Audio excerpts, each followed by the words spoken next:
น้อมเอากุลพระแก้วเจ้าทั้งสามประการอันมีพระพุทธพระธรรมพระสงฆ์กุลพ่อกุลแม่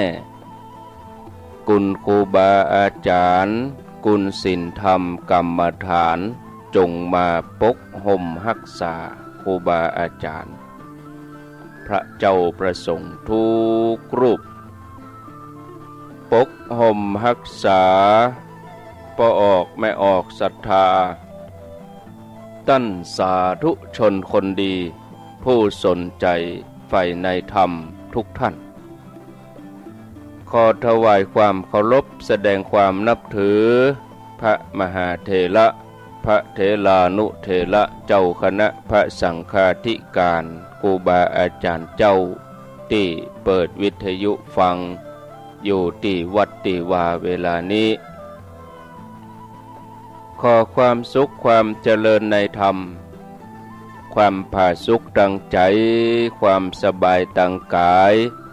จงได้บังเกิดแก่ญาติโยมทั้งหลายทุกคนทุกท่านได้เวลาแล้วเนอได้เวลาแล้วถึง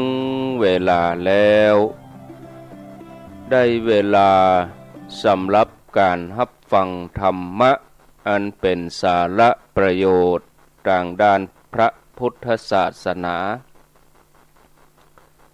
น้ำธรรมคำสอนขององค์สมเด็จพระชินวรสัมมาสัมพุทธเจ้าได้มาปะมาพบมามาเล่าสู่บรรดาพ่อแม่พี่น้องพ่อออกไม่ออกศรัทธาท่านสาธุชนคนดีทั้งหลายแล้วไผที่ยังบ่ลุกเตื้อกะเกียมตัวลุกมาได้แล้วเน้อลุกมาได้แล้วตื่นมาได้แล้วญาติโยมท่านทั้งหลายลุกเจ้าตื่นตัวเจ้าบัวกาบหันเนื่องนาพังพร้อมลุกขวายบ่ตันหนทางกีดก้อมก้าตัวบ่ต้อมปุ่นอายจุงเก่งเข้าไว้อย่าไปเฮือขวายต่อหน้าสบายจำไว้เน้อเจ้าจำไว้เน้อเจ้าอรุณสวัสดิ์ธรรมะสวัสดีสวัสดียามเจ้าญาติโยมท่านทั้งหลายลุกกันแล้วกะตื่นกันมาแล้วกะตื่นมาได้แล้วเน้อลุกมาได้แล้วหลับลุกเจ้ากินพักดังป่ายหลับลุกควายกินพักดังเก้าลุกเจ้าได้หลายลุกควายได้น้อยหลับลุกเจ้าเป็นเจ้าดังหลายหลับลุกควายปาฮือลูกหลานเป็นหนี้เป็นข้าเน้อตื่นมาเหียเน้อลุกมาเหียเน้อลุกเน้อลุกเน้อลุกตื่นตื่นได้แล้วลุกได้แล้วญาติโยมท่านทั้งหลายอรุณสวัสดิ์ธรรมะสวัสดีสวัสดียามเจ้าญาติโยมท่านผู้ฟังยินดีต้อนรับเข้าสู่รุ่งอรุณวันใหม่ปะกันเจ้านี้เป็นเจ้าของวันเสาร์ที่8เดือนเมษายนพุทธศักราช2566วันนี้ก็เป็นวันเดือน7เหนือแฮม3ค่ำเดือน7เหนือแฮม3ค่ำพร่ำว่าเป็นวันเสาร์วันนี้เป็นวันเสียประจำเดือน 371นี่เสียเสากับพัดเนาะ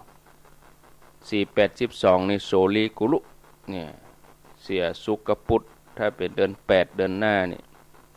เดือนนี้เดือน7ก็เสียเสากับพัดเดือน7เสียเสากับพัดมาปะกันในรายการเสียงธรรมแสงอรุณดำเนินรายการโดยอัตมภาพพระครูอภิวัฒนวิกรมวัดปากตางเจริญตำบลดอยหล่ออำเภอดอยหล่อจังหวัดเชียงใหม่เป็นผู้รับผิดชอบดำเนินรายการมาพบกับญาติโยม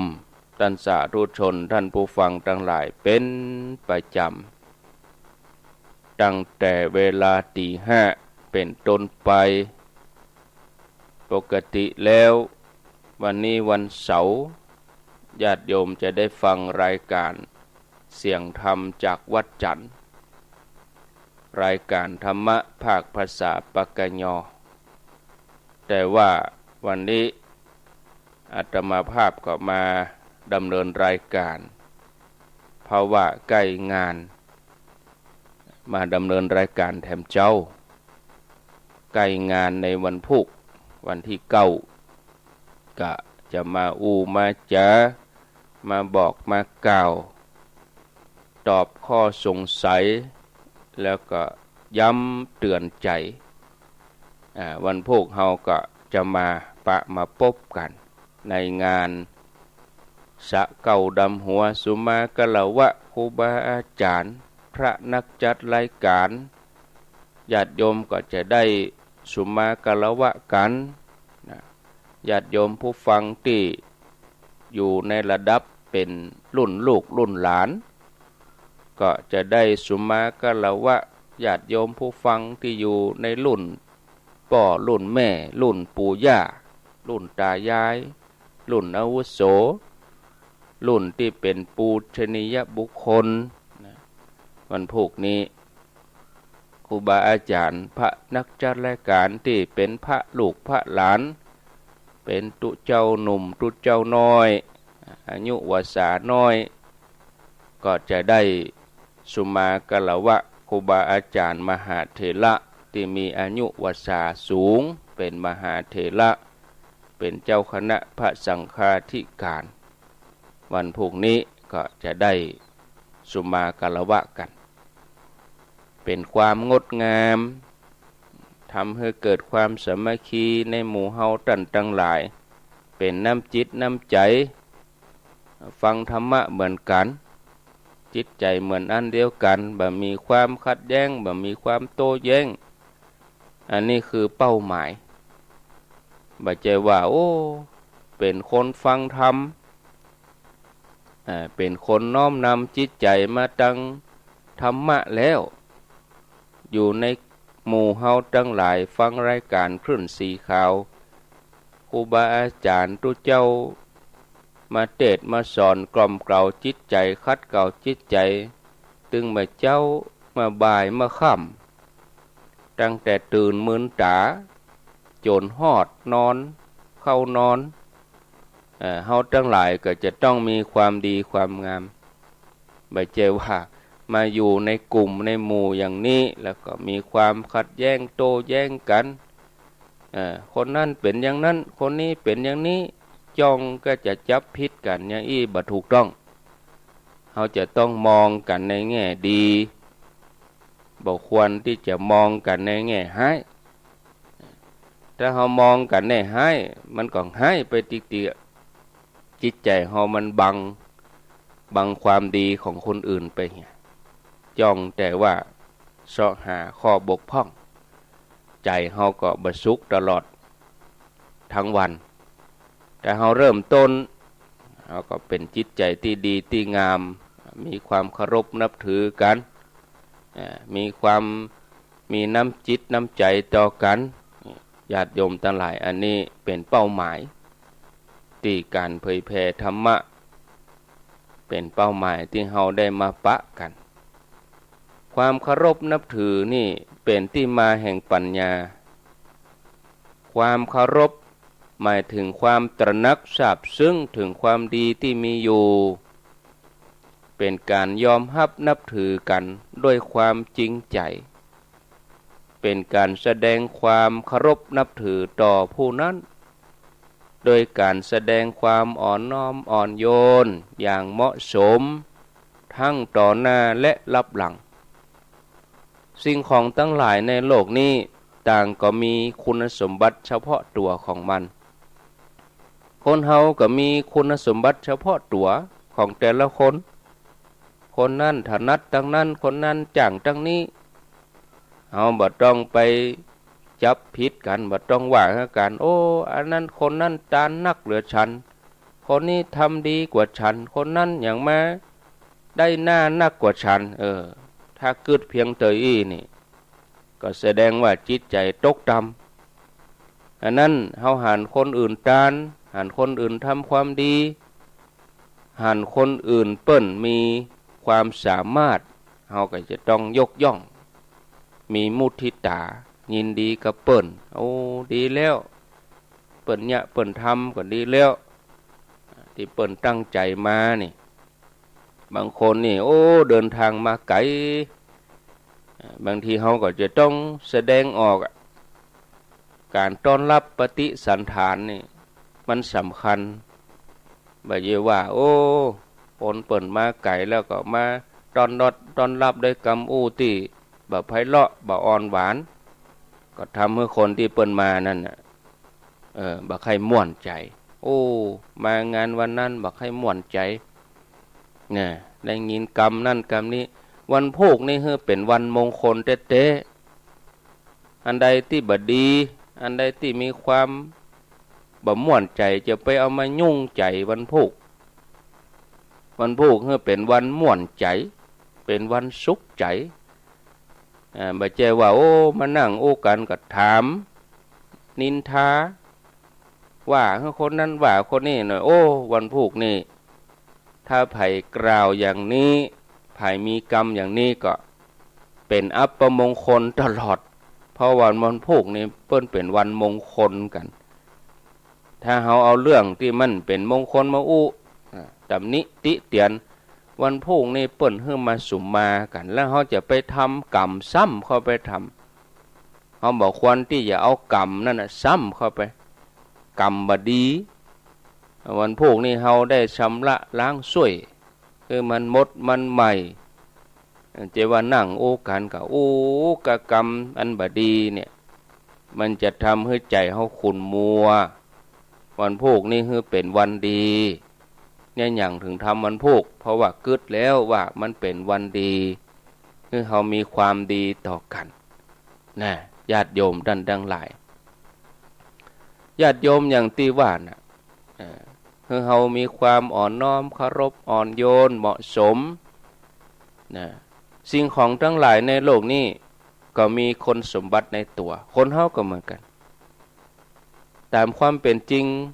คนเฮาก็มีความสามารถสิ่งของทั้งหลายก็มีคุณสมบัติเอาไปใช้ประโยชน์ได้นักคนเฮาต่างก็มีความดีอยู่ในตัวบ่นักก็น้อยมันบ่เท่ากันแต่ถ้าเฮามองถึงความดีของกันและกันเนี่ยจิตใจเฮาจะยกสูงขึ้นมาเฮาจะพอตามความเป็นจริงแล้วเฮาก็จะได้ประโยชน์ทำให้เฮามีโอกาสจิตใจของเฮาก็จะได้รองรับเอาความดีเหล่านั้นมาสู่ตัวเฮาการที่เฮาจะรู้ถึงความดีของคนอื่นมันเป็นสิ่งที่ทำได้ยากญาติโยมทั้งหลายยากยิ่งกว่าเฮาจะรู้คุณสมบัติของวัตถุต่างๆอย่างคุณสมบัติของวัตถุสิ่งของอย่างคุณสมบัติของไม้เฮาก็สามารถเลือกใช้ไม้ยี่ห้อนี้เสียงดีบ่ดีคุณสมบัติคอมพิวเตอร์ยี่ห้อนี้คุณภาพอย่างใดสายไฟกะโทรศัพท์กะมันมีคุณสมบัติเฮาก็สามารถเลือกใช้คัดสรรนะเรื่องของคนนี่มันเป็นเรื่องละเอียดอ่อนเพราะคนเฮานี่มันมีกิเลส ทุกคนมันมีกิเลสนะคนส่วนใหญ่นี่มีกิเลสมาบังใจที่บังใจก็เพราะว่าบาหันทะลุบ่มองบ่ยกใจให้สูงมีความคิดในทางลบเนี่ยญาติโยมบางทีก็ทะนงตนเอง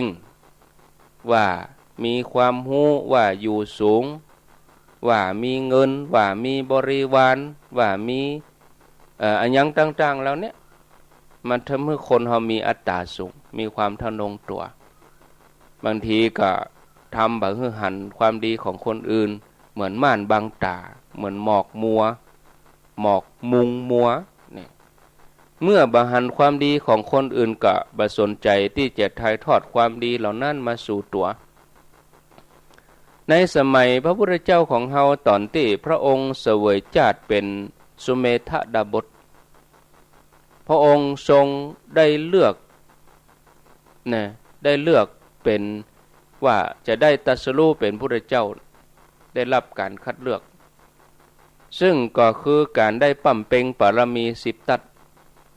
พระองค์ก็พิจารณาไตร่สวนจางมาแห่งปัญญาบารมีว่าถ้าปรารถนาที่จะบรรลุสัมมาสัมโพธิญาณบอกว่าจะเดินทางไปไหนไปขอความรู้จากไผบ่เลือกว่าท่านผู้นั้นจะเป็นคนตระกูลสูงหรือว่าตระกูลต่ำเปิ้นก็จะตั้งใจศึกษาแสวงหาความรู้ด้วยความเคารพในฐานะศิษย์ที่มีต่อครูเหมือนภิกษุที่ออกบิณฑบาตไปตามซอกตังซอยบ่เลือกว่าจะเป็นตระกูลยากจนตระกูลปานกลางตระกูลร่ำรวยเมื่อรับอาหารบิณฑบาตมาแล้วก็คบฉันเพื่อจะได้มีบ่ามีแหงในการบำเพ็ญสมณธรรม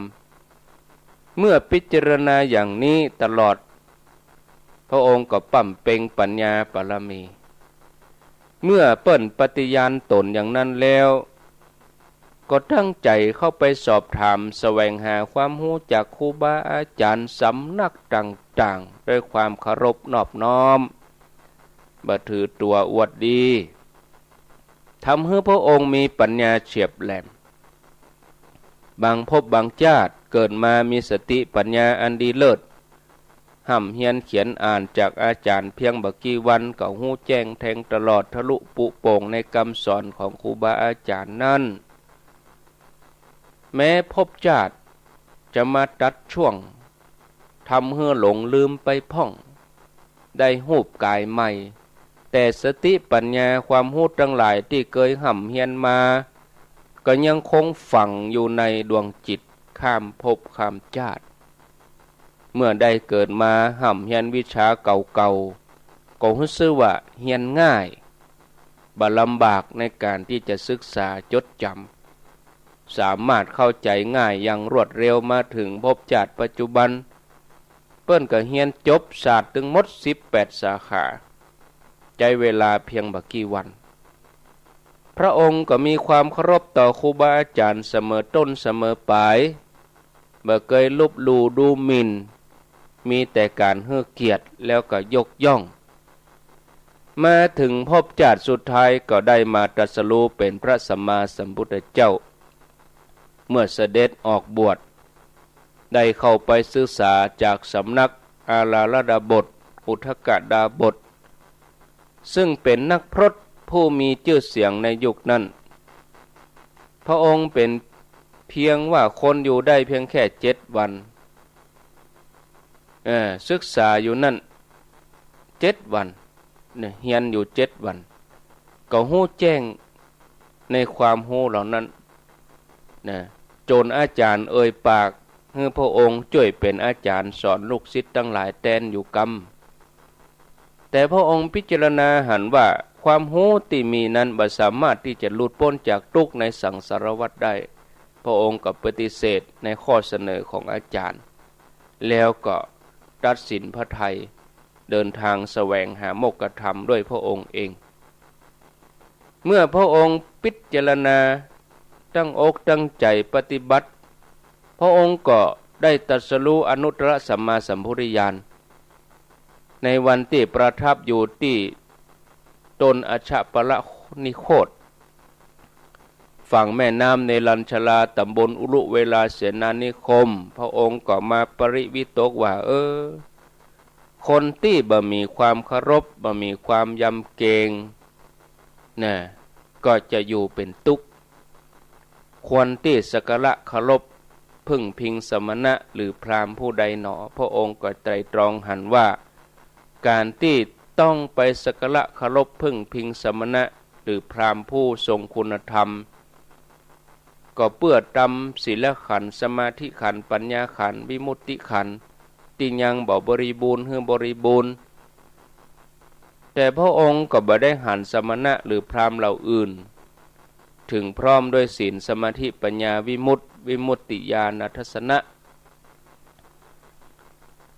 มันมีแล้วบอกว่าจะเทวโลกพรหมโลกหมู่เทวดาและมนุษย์ที่พระองค์จะพึงสักการะพึงได้พระองค์ทรงรู้ด้วยปัญญาอันยิ่งเองว่าธรรมใดที่ตรัสรู้พึงสักการะธรรมนั้นขณะนั้นท้าวสหัมบดีพรหมหูความปริวิตกขององค์พระสัมมาสัมพุทธเจ้าท้าวสหัมบดีพรหมก็เสด็จมาจากพรหมโลกปรากฏเบื้องหน้าพระพุทธเจ้าเหมือนบุรุษผู้มีกำลังที่เหยียดแขนที่คู่อยู่หรือคู่แขนที่เหยียดออกไปท้าวสหัมบดีพรหมทำผ้าเฉวียงบ่าข้างหนึ่งแล้วก็คุกเข่าข้างขวาประคองอัญชุลีต่อหน้าพระสัมมาสัมพุทธเจ้าแล้วก็กล่าวว่าข้าแด่พระผู้มีพระภาคเจ้าผู้เป็นที่เปิ่งของโลกข้อที่พระองค์ปริวิตกในพระทัยข้าพระองค์หันด้วยเพราะพระอรหันต์สัมมาสัมพุทธเจ้าเหล่าใดที่มาแล้วในอดีตการพระผู้มีพระภาคเจ้าเหล่านั้นก็ทรงสักการะเคารพพึ่งพิงธรรมอยู่เหมือนกันพระอรหันตสัมมาสัมพุทธเจ้าแม้เหล่าใดจักมีในอนาคตพระผู้มีพระภาคเจ้าเหล่านั้นก็จักสักการะเคารพพึ่งพิงธรรมนั่นแลแม้พระอรหันตสัมมาสัมพุทธเจ้าในกาลบัดนี้ก็ทรงสักการะเคารพพึ่งพิงธรรมจากนั้นท้าวสหัมบดีพรหมก็กราบทูลลาพุทธองค์หายไปจากโลกมนุษย์ไปสู่พรหมโลกท่านผู้ฟังญาติโยมทั้งหลายจากเรื่องนี้เขาจะหันว่าขนาดพระพุทธเจ้าขนาดว่าองค์พระสัมมาสัมพุทธเจ้าเองเป็นศาสดาของโลกยังทรงเคารพธรรมที่พระองค์ตรัสรู้ความเคารพธรรมเป็นที่มาแห่งความเจริญรุ่งเรืองบ่เป็นไปตามความเสื่อมในพระไตรปิฎกมีหลายสูตรที่พระพุทธเจ้าตรัสเรื่องความเคารพไว้ทรงสั่งสอนภิกษุภิกษุณีอุบาสกอุบาสิกาเหล่าเทวดาทั้งหลายบ่ว่าจะเป็นการเคารพในพระศาสดาเคารพในพระธรรมเคารพในพระสงฆ์เคารพในการศึกษาเคารพในสมาธิเคารพในความประมาทแล้วก็ที่สำคัญคือเคารพการปฏิสันถานการปฏิสันถานนี่เฮาก็ได้ใจกันในวันพุกนะปฏิสันถานคืออย่างอ้าวญาติโยมคำว่าปฏิสันถานคืออันอย่างนะปฏิสันถานคืออย่างเฮาก็ลองมาฟังพอว่าคำว่าปฏิสันถานคือการได้ทักทายเนี่ยทักทายอู้จาแขกมากาห้องอันเนี้ยเปิ่นห้องว่าปฏิสันถานการทักทายปราศัยการต้อนรับแขกนี่อันนี้คือปฏิสันถานอันนี้มีความสำคัญนะญาติโยมทั้งหลายปฏิสันถานตามโอกาสเหมาะสมเนี่ยญาติโยมเขาท่านทั้งหลายเนี่ยเปิ่นมีการปฏิสันถานต่อพระสงฆ์นี่ญาติโยมคือจะใดพ่อง การปฏิสันทานต่อพระสงฆ์ก็คือว่าลุกยืนต้อนรับอันนี้ก็เหมือนกันนะถ้าเขานั่งนั่งเก้าอี้อยู่ถ้าว่าพระสงฆ์เปิ้นเดินมาเขาก็ลุกยืนเปิ้นเดินผ่านเขาก็ไหว้นะญาติโยมเนี่ยถ้าเขานั่งอยู่ถ้าเขาบ่ลุกเขาก็เพียงแค่ว่ายกมือไหว้อันนี้คือปฏิสันทานเบื้องต้นการฮื้อที่นั่งแก่พระสงฆ์จัดอาสนะจัดเก้าอี้เนี่ยฮื้อเว้นฮื้อห่างต่างจากฆราวาสเนี่ยญาติโยมพอใจถ้ามีความจำเป็นก็จะต้องต้อนรับบางที่เบิ่งก็จัดสัพพโทนกาอันยังกาน้ำฉันน้ำดื่มอันนี้ปฏิสันทานทั้งนั้นเนี่ยการตัวตามรับใจเนี่ยถ้าว่าเปิ้นเตียวมาตั้งหลังเฮาฮู้ว่าโอ้ทุกเจ้ามาหลังเฮาก็หลีกทางฮื้อเบี่ยงทางฮื้ออันนี้ก็เหมือนปฏิสันทานอันนี้ญาติโยมท่านทั้งหลายอยู่ในหลักการปฏิสันทานเขาจะหันสังเกตว่าคนในโลกนี้มีหลายพันล้านคนวัตถุสิ่งของในโลกนี้ก็มีมากมายแต่พระพุทธเจ้าของเฮาเปิ้นสอนให้เฮามีความเคารพอ่อนน้อมอย่างแห่งกล้าใน7สถาน7อย่างนี้ความเคารพ7อย่างคือเคารพในพระพุทธเจ้าพระธรรมเจ้าพระสังฆเจ้าเคารพการศึกษาเคารพสมาธิเคารพความประมาทแล้วก็ปฏิสันทานเพราะสิ่งที่ควรเคารพตึง7อย่างนี้เป็นหลักเป็นประธานเมื่อเฮามาไตร่ตรองพิจารณาเฮานึกถึงคุณค่าสิ่งตั้งหลายที่เฮาเคารพเนี่ยต่อไปเฮาก็จะสามารถพิจารณาถึงความดีของคนอื่นสิ่งอื่นที่มันหันชัดเจนลึกซึ้งนะฉะนั้นให้เฮาทั้งหลายหมั่นฝึกฝนตนเองที่เฮาฟังธรรมะที่ครูบาอาจารย์เปิ้นมาเทศน์มาบรรยายนี่คือเพื่อให้ญาติโยมเขาฝึกฝนตนเองให้เฮาเป็นผู้ที่มีความเคารพแล้วก็มองหันความดีของกันและกันต่อไปตั้งหน้าความชั่วความขุ่นใจมองใจมันก็จะบังเกิดขึ้นนะอันนี้เป็นสิ่งที่ดีเป็นสิ่งที่ประเสริฐนอกจากเคารพแล้วเราก็จะต้องมีความถ่อมตนคาระโวจะความเคารพนิวาโตจะคือบ่เย่อหยิ่งจ้องหองบ่ป้องตัวเมื่อเฮาบ่เย่อหยิ่งจ้องหองบ่ป้องตัวเฮาก็จะต้องมีความถ่อมตนญาติโยมท่านสาธุชนสรรพสิ่งสรรพสัตว์ทั้งหลายในสังสารวัฏเป็นชีวิตที่เสี่ยงต่อภัยรอบด้านภัยผู้ใดฮู้จักใจชีวิตอยู่ด้วยความประมาทมันส่งสมบุญมันทำความดีสร้างบารมีก็จะมามีอานิสงส์อันนี้ถือว่าเป็นกำไรชีวิตเพราะความดีเพราะบุญนี่เป็นสิ่งที่มีค่ายิ่งกว่าสมบัติพัสถานยิ่งกว่าอัญมณีใดๆในโลกสมบัติอัญมณีที่เฮามีอยู่เฮาตายแล้วเฮาก็ละทิ้งเป็นมรดกของลูกของหลานสูญหายไปพ่องเปลี่ยนมือเป็นของคนอื่นไปพ่องเอาง่ายๆอย่างเงินทองที่เฮาใช้จ่ายตึงวันมันก็เปลี่ยนมือไปเรื่อยๆเจ้านี้เป็นของเฮาขวายมาน้อยเอาอย่างเฮามี100เจ้านี้มันอยู่ในกระเป๋าเฮาขวายมาน้อยเฮาไปกาดมันก็ไปจ่ายเป็นของแม่ค้าเฮาซื้อของไป30แม่ค้าทอนนึงเฮา70เงินอันนั้นเป็นของคนอื่นเงิน70 บาทมันไม่ใช่ของเฮามันเปลี่ยนมาขี้มือบ่ฮู้ใบ50 1ใบใบ20 1ใบตกมาตอนมาโอ้อยากกินข้าวไปร้านก๋วยเตี๋ยวกินก๋วยเตี๋ยวแถมถ้วยหนึ่ง20 บาทหรือบางอันก็ไปซื้อครัวซื้อหยังมาทำกับข้าวจ่ายตลาดไปเสี่ยงอยู่40โอ้สตางค์ใบ20ปอเอาใบ50ไปจ่ายเสี่ยง40เป ปิ้นทอนมือเฮา10 บาทเหรียญ10นั่นก็แจกของเฮาเปลี่ยนมากี่มือเดี๋ยวสตางค์เฮามี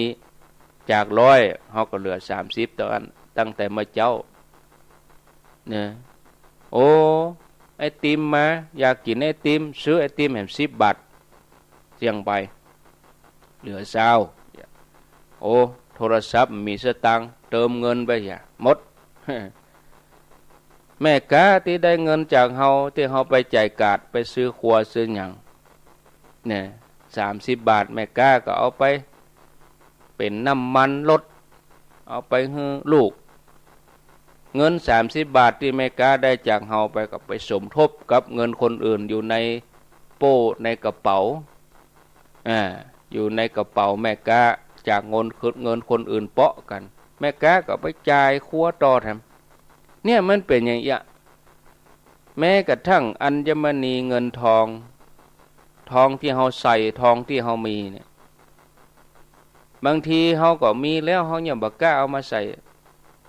ยิ่งยุคบ่เดียวซ้ำให้ตายย้อนทองเนอะตายย้อนทองนะยิ่งเฮามีเฮาอวดเท่าใดซ้ำให้ตายย้อนอันนั้นอวดอันใดก็ตายย้อนอันนั้นมีเงินอวดเงินก็ตายย้อนเงินดาราตั้งหลายฮะเนาะออกข่าวรวยเขาหัน Facebook หันไลน์หัน TikTok เมื่อก่อนนี่ชอบเอาเงินมากองเอามากองอวดว่าฉันรวยโก้เอาเงินเป็นปึกไปปึกเดียวเปิ้นไล่ยับไล่ติเป็นว่าเกมออนไลน์พนันออนไลน์ทั้งนั้นโดนยึดหมดเลยดาราไปติดคุกก็มีคนเด่นคนดังไปติดคุกติดขังอวดรวยก็ตายกับรวยนี่ญาติโยมโจรมันโหโลอันนี้มีเงินโลแผนมันลึกเหลืองเฮาโจรนี่นะลองมันหู้หรอเฮาทั้งหลายนี่มันดีเฮาหู้เฮาไปอวดจีพงฮือกะลอกเอาไปเอามาเอาล่ะใส่ทองนักก็ตายย้อนทองล่ะนี่ญาติโยมมันเป็นอย่างนี้สิ่งทั้งหลายเหล่านี้มันบ่ใช่ของเฮามันก็เปลี่ยนมือไปเลยแต่อันยังที่จะติดตัวเฮาไปนั่นคือความดีนั่นคือบุญกุศลติดตัวเฮาไปทุกภพทุกชาติทุกหนทุกแห่งแล้วก็จะนำความเจริญรุ่งเรืองมาสู่เฮาความดีและบุญกุศลนี่นะทรัพย์สมบัติบางทีบ่ได้นำความเจริญมาเฮ้อนำความทุกข์มาเฮ้อนะเนาะญาติโยมเนาะยังพอข่าวออกประเดี๋ยวเนี่ยคนมีเงินทั้งนั้นนะเป็นทุกข์โดนเปิ้นตรวจสอบฟอกเงินผ่องกาอย่างก็โอ้มันหลายอย่างเฮาหันข่าวเนี่ยญาติโยมท่านสาธุชนอันนี้ก็ฝากไว้เอาแล้วเนาะพอเวลาแล้วก็อูไปก็ม่วนไปข้างแถม10 นาทีจะหมดเวลาวันนี้อาตมาภาพก็อยู่ถึงเวลา6 โมงต่ออันแล้วก็อัน6 โมงถึง7 โมงก็กำเดียวก็ฟังท่านมหาสมชาตินันทธรรมิโกเจ้าอาวาสวัดหนองยาวอำเภอเวียงป่าเป้าจังหวัดเชียงรายก็หายไปหลายเสาแล้วเพิ่นติดธุระแล้วถ้าอาตมาจะจัดรายการลวดเนอก็การก็มีแต่คืนก็รับบ่ดึกนะเคลียร์รายชื่อญาติโยมแถมแต่ว่าวันค่ำแล้วก็4-5 วันก่อนนั้นก็วันค่ำไปที่พระธาตุดอยน้อยก็แวบไปเหล่ามนทาพ่องแต่ว่าลงดอยมาก็พอค่ำละแล้วก็ไปมนทาไปพอศาลาปิดคำพระเจ้าก็วันนี้คงจะแล้วละสมบูรณ์ละวันโภคศรัทธาก็จะได้หันแล้วมนทาก็พอเข้าวัดละลืมครัวไว้บนดอยน้อยบุญลืมสายชัดแบตเตอรี่ลืมอินเทอร์เน็ตกล่องลืมกล่องอินเทอร์เน็ตปีกไปเอาลงมาเปิดน้ำ กำลังจะส่งน้ำซ้ำขุ่นเนี่ยปะโทเปิ่นล้างประปาใหม่น้ำขุ่นมดก็เปิดน้ำละเป็นเกือบชั่วโมงก็จะได้ส่งน้ำแล้วหัวกำลังจะถึงมอนเกิดใจได้ญาติโยมเปิ้นบอกคือจื้อแต่ว่าเปิ้นโทรมาก็แต่ว่าก็สารวนกับงานบนดอยก็เปิ้นอย่างอันลืมจื้อเปิ้นไปปากกาก็บ่มีกระดาษก็มันก็การเฮาก็เฉพาะหน้าเนาะการเฉพาะหน้าก็มีญาติโยมเปิ้นโทรมาก็ลืมไปแล้วก็โทรย้อนไปถามคนที่เปิ้นหอมก็กว่าจะนอนได้ก็มันก็พอดึกเหมือนกันแม่เจ้านี่ก็มาตื่นตีสี่เกิงเอาอ่านรายชื่อใหม่ก่อนเนาะญาติโยมเนี่ยอ่านรายชื่อใหม่แม่คูเฉลียวมิ่งขวัญ500 บาทแม่มาบุญเถาแม่พรจันทวี500ป่อประพันธ์แม่บัวเกตคัตทาบ้านหนองผาขาว500 บาทแม่อัมพรรอทานหนองผาขาว 1,500 บาทแม่เครือวันชัยนิเวศปากกลางเจริญ 1,500 บาทนายมะนูนเชิดชูสาย1 ลำแล้วก็ยอดปัจจัย500 บาทป่อจำรัดแม่แก้วมณีหารเราบะคงบ้านห้อง500 บาทอนุโมทนาแม่หะไทยทิพย์อินอ้ายแม่ริม500 บาทแม่จันสมสุวรรณวงศ์ตุ้งโป่งบ้านห้อง500 บาทแม่เรือนทองจันชมพูบ้านสองแควสันทรายฝางปุ่นอนุโมทนาแม่ปราณีรอดเรือน500 บาทอันนี้เป็นรายชื่อใหม่ส่วนรายชื่อเก่านี่เข้ามาแล้วเนาะไปอ่านวันพุกเอาผู้มาเจ้าก็อ่านพุกอาตมาจะเข้ารายการ6 โมงถึง7 โมงแทนอาจารย์วรรณชัยอาตมาจะเข้า2 ช่วงแรกก็ตี 3ถึงตี 4ตี 4ถึง6 โมงก็เปลี่ยนท่านพระครูวรธรรมนาถ6 โมงถึง7 โมงวันพุกก็ก่อนจะงานจะเกิดอาตมาจะไปกับ7 โมงปลายจัดรายการแล้วก็ไปติมนทาอนุโมทนากับยายทองแถมวงศิลป์ทุวิเศษร้อยตำรวจตรีสุจักรอาจารย์เกรียงศรีพรหมเสน 1,500 บาทอนุโมทนาตัวเนออย่างใดวันพุกก็เอามาอ่านเอาตึงมดตึงหมูตึงมวลนี่นะถ้าตกหล่นอย่างใดก็วันพุกทักท้วงมาโอ้จดบัตรตันอีแม่จะบอกให้ท่านเนอะก็โทรบัตรตันก็แจ้งหน้างานวันพุกก็ได้ถึงแม่เฮาบ่ได้โทรแต่เฮาเกียมตั้งใจจะตานแล้ววันพุกก็มาแจ้งมาบอกตีกองอำนวยการท่านเนอะเปิ้นก็ได้จดชื่อไว้ก็มาอู้รายละเอียดที่ญาติโยมเขาจะมาวันพุกบางท่านก็ฟังมาตลอดทุกเจ้าอยู่แล้วโอ้ท่านพระครูอู้มาเป็นเกินเดือนแล้วจำละเข้าใจละแล้วก็เกียมละบางคนก็หาได้ฟังแต่ว่านี่นะเปิ้นเนี่ยอย่างกันเหมือนแม่อุ้ยโทรหาตุลุงเด็กวันพุกตุลุงจะไปก็ว่านั่นก็ตุลุงเป็นคนอู้ตุลุงแบบไปก็ยุ่งกะแน่ต้องไปเนี่ยอย่างแบบไปแต่คนเฒ่าเปิ้นก็ถามบางทีคนถามก็บ่มาเหี้ยตุลุงจะไปก็วันพุกตุลุงก็ว่าไปกะอาตมาก็ไปโอ้เสียดายแต่อีแม่มได้ไปสักกำนั่นจบข่าวถามเริ่มได้มาสักกำก็ถ้าได้มาก็ฟังการถ่ายทอดเอาวันพุกจะถ่ายทอดเสียงในเครือข่ายคลื่นสีขาวนี่เนอะมีห้วยตองซักเป็นหลักแล้วก็ทางทีมงานวัดไฟหินเปิ้นก็จะมาเป็นแม่ข่ายทั้งภาพและเสียงถ่ายทอดออกอากาศให้ญาติโยมได้ติดตามสืบจะตากาสุมากะละวะสะเกาดำหัวกาอีน่ะแล้วก็มาตอนก็ซอนิ่มถ่ายทอดเพราะว่าซอบางทีเปิ้นก็ต้องมีความอิสระของเปิ้นถ้าเอาไปถ่ายทอดแล้วซอเปิ้นจะบัดเต็มซอบัดเต็มมันจะกัก โอ้เปิ้นออกอากาศเนี่ยเปิ้นก็จะกักกำซอหำปล่อยให้เปิ้นเต็มที่เขาจะถ่ายทอดเฉพาะช่วงพิธีการเท่านั้นญาติโยมท่านทั้งหลายกะวันโพเมื่อเจ้าบางคนบางอีเปิ้นเดินทางแล้วนี่พี่น้องจังเมือง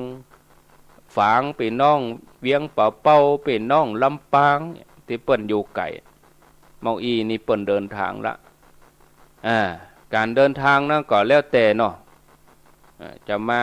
รถตู้กับรถบัสกับรถส่วนตัวก็ขอเจริญปอนถ้าว่าลุกตั้งเหนือมาส่วนใหญ่นี่คงจะเป็นตั้งเหนือตั้งใต้นี่ก็มีบหลายก็จะมีตั้งจอมตองตั้งหอดเหียอันนี้ลืมไปแถมปะคูสเนปะคูสเนจีนาจันสถานีที่เมืองลี่ปุ่นเนี่ยเปิ่นได้แจ้งมาเรื่องการบุญกุศลก็เดี๋ยวก่อนไล่พอก่อนโอ้ไล่หูไล่ตามือเวยบลังไปลบเปิ่นเห็นละกันนี่บางทีมันก็ลงไปนะพิมพ์ไปพิมพ์มาพิมพ์ไปพิมพ์มาโอ้ลบไปเนี่ยอย่าไปเสาะหาก็คุยอยู่เนี่ยกะก็เดี๋ยวเสาะไปก่อนอย่างอื่นไปก่อนวันพวกนี้มาก็ญาติโยมก็เกียมที่จะได้เกียมก็ดอกดวงทั้งหลายใส่ขันแก้วทั้งสามน้ำที่เขาจะเอาใส่ถังรวมกันเป็นน้ำดำหัวครูบาอาจารย์แล้วก็น้ำพุทธมนต์เขาเอามาใส่ในถังเอามาใส่ในบาตรในวันพุกแล้วก็ครัวที่เขาจะเอามาใส่กล้วยใส่ซ่ากล้วยซ่าเนี่ยจะเอาแป้งเครื่องไทยธรรมมีแต่กล้วยเปล่าเฮือศรัทธาเขาเอามาใส่เนอะญาติโยมวันพุกนะเอาครัวมาใส่แล้วก็ยอดปัจจัยที่ญาติโยมแจ้งชื่อมาเนี่ยก็เอาไว้ติดตัวเฮาหั่นแหละเกียมไม่หีบหนีบไว้นะบ่ต้องเอาใส่ซองเนี่ยแล้วก็ถ้ามีกระดาษจะเขียนชื่อก็เอากระดาษสักนิ้วนี่ยาวสักคืบปลายนี่เขียนชื่อเข้าใส่คนตานเป็นไผ่ต้านหาไผ่ก็เอาเน็บตัวหั่นถึงเวลาสืบชะตาก็เอาไว้หั่นก่อนเอาติดตัวไว้หั่นก่อนนะอาตมาก็จะอ่านชื่อคนตนหนึ่งครูบาอาจารย์ตนหนึ่งก็ญาติโยมเกณฑ์3 คนแต่ถ้าคนที่เปิ้น5,500นี่เปิ้นก็ได้เกณฑ์คนเดียวไปเลยเกณฑ์คนเดียวถ้าเปิ้น5,500คน500นี่ก็3 คนเกณฑ์ตนเขาก็เคยทำกันแล้วรู้เคยทำกันแล้วนะแล้วก็การแต่งกายนะก็แล้วแต่ใส่ชุดขาวก็ใส่ชุดปืนเมืองก็ชุดมอห้อมก็นี่สีหยังก็ตามใจชุดแล้วแต่ประชาธิปไตยเรื่องอาหารนะก็พกมาเหี่ยกันไว้หั่นเนาะเผื่อมันวิทย์เผื่อมันบ่ปอห่อมาตัวยเขาจะเลี้ยงเพลครูบาอาจารย์เขาก็เตรียมมาถวายเพลครูบาอาจารย์สังฆะเนอะในวันพุกแล้วก็ที่ใครขอความร่วมมือญาติโยมทั้งหลายวันพุกก็เขาก็เน้นดอกที่มันปึงกับปีใหม่เมืองดอกมะลิดอกเกตถวาเอามาใส่ขันหลวงในศาลาแต่ที่เอาใส่ขันแก้วทั้ง3นี่เขาก็เอาดอกอื่นๆใส่ไปขันศีลขันน้ำตาลดอกเกตถวาดอกมะลินี่จะมีพานมีขันหลวงเอาก็จัดแจงใส่ในศาลาหั่นมันจะได้หอมเห็นนะจะอย่าเอามากรบกินสีบ่ได้ สีกะทินเนอร์กะช่างเปิ้นใจผสม ทาปิดทองพระนะวันนี้ก็ยังบ่แล้วเตือก็มันจะเหม็นเหม็นกลิ่นสีกลิ่นนั่นทินเนอร์หนังเมินนี่เมาหัวก็เอาดอกเกตถวายเอาดอกมะลิเนี่ยเอามาเนาะเอาก็ได้เอาถวายเอาจานครูบาอาจารย์เอาแล้วบ่อย่างอื่นก็คงสงสัยอันยังละได้อู้กันมานักแล้วเวลาก็สืบจัตตานี่9:30 10:00ครูบาอาจารย์ก็30ก็รูปประมาณ39โอ้เฮามาทำสืบจัตตากันครูบาอาจารย์เจริญพุทธมนต์30กว่าตนเพอๆก็40ปลายพุ่นน่ะนะเฮานิมนต์หมอก9ตนยังปททเนาะหมู่ฮู้จะนิมนต์ที่ไหนบางตนก็บ่ได้มาบางตนก็มอบตัวแทนมาแต่อันนี้ล้วนแล้วแต่เป็นมหาเถระทั้งนั้นเจียงไฮ้กะครูบาอาจารย์หลวงพ่อเมืองฝางกะตูลุงดอยกะหลวงปู่หลวงพ่อตั้งลำปางกะอย่าหลายๆตนเนอะเปิ้นก็จะมากันนะอาตมานี่มนต์หมดเลยลำปางก็นิมนต์หมดเลยเมืองฝางก็นิมนต์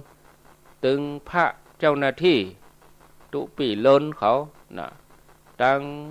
ฝ่ายหินก็นิมนต์หมดถึงพระเจ้าหน้าที่ถึงสามเณรทำงานด้านเทคนิคคนเฝ้าสถานีนิมนต์หมดตั้งวัดจันทร์ตั้งแม่แจ่มนิมนต์เปิ่นมาเป็นเนื้อนาบุญให้ศรัทธาญาติโยมบางท่านก็อาจจะโอ้ตนนี้บ่เคยหันหน้าฮะแต่เปิ่นทำงานเบื้องหลังเนอะ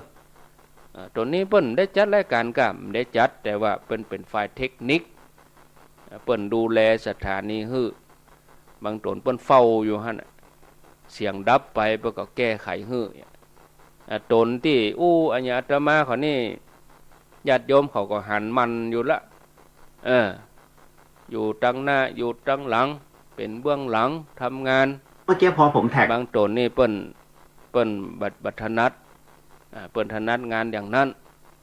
ก็น่าอนุโมทนาน่ายกย่องเชิดชูครูบาอาจารย์เปิ้นหันศรัทธามาหลายเปิ้นก็มีกำลังใจบ่ต้องครูบาอาจารย์อนใดอาตมาเองก็เหมือนกันเฮาอยู่ด้วยกันมานี่จะ20ปีแล้วเฮาก็มีงานตลอดงานอื่นก็เป็นงานอื่นไปน่ะเนี่ยงานอื่นเฮาก็ตานไปงานอื่นเฮาก็เป็นงานอื่นไปมันต่างกรรมต่างวาระอันใดปออันนั้นแต่อันนี้นี่ปีไหนเตื้อหนึ่งอย่างที่บอกญาติโยมน่ะโปนวันพุกไปแล้ววันที่10 11โอ้เฮาใครนิมนต์เปิ้นมาแถมใหม่ได้ก็หาเฮาไม่ได้ยะอันนั้นสกรรมเฮาไม่ได้ตานอันนั้นสกรรมก็มานั่งเสียดายมานั่งเสียใจต่ออันเมียปีหน้าพุ่นเนาะและปีหน้าก็บ่แน่ทั้งหลายโควิดก็อย่างก็มันมีมาหรอบางทีมันอย่างมันเกิดขึ้นได้ทุกเวลาอย่างเขาตั้งหลายว่าเหมือนเขาจะได้เนี่ยกูปีกินตันทำบุญโควิดมาย่างไป3 ปีก่อนมันบ่แน่เมื่อเขาเกิดใจได้เมื่อเขาพอจะมาเมื่อเขาสะดวกเขาก็มาเหียกรรมอันนี่มันได้ปะได้หันได้ได้จากันนะแต่วันพกนี่ก็ถึงญาติโยมเขามาถ้าหากว่าบ่ได้ตักได้กันทั่วท่วนเนอะจะไปว่าครูบาอาจารย์พอบัดตักเฮาพอบ่เฮาป้อมพอเฮาได้จะไปน้อยใจเนอะเฮาต้องไหลหาแปลงใจหานะบ่จะไปนั่งแปลงความน้อยใจอยู่หั่นมันทุกข์ครูบาอาจารย์บางทีเปิ้นพอเปิ้นมันหลายคนนะเนาะอันนั้นก็วันพวกก็จะพยายามเอาแต่อย่าเพิ่งไปตักไปเหี่ยมดกูคนนี่มันก็เป็นไปไม่ได้แต่บางทีจะไปทำงานด้านนั้นญาติโยมมาตักมาเหียลืมไปเหียอีกก็มีนะอันนี้ก็แจ้งญาติโยมท่านผู้ฟังทั้งหลายพอเวลาแล้วก็พอสมควรเนาะไปได้เปิดสายก็อนุโมทนาปั่นปอนให้ญาติโยมทั้งหลายเสียก่อนแล้วก็จะได้ล่ำลา สัพพิติโยวิวัจจันตุสัพพะโลกโกวินัสสันตุมาเตภวัตวันตรายโยสุขีทีคายุโกภวะอภิวาทนาสีริสนิจจังวุธาปจายโนจัตตาโลธรรมาวัฏันติอายุวโนสุขังปะลังอยู่ดีมีสุขทุกคนทุกท่านอายุวันโนสุขังปะลังเนอ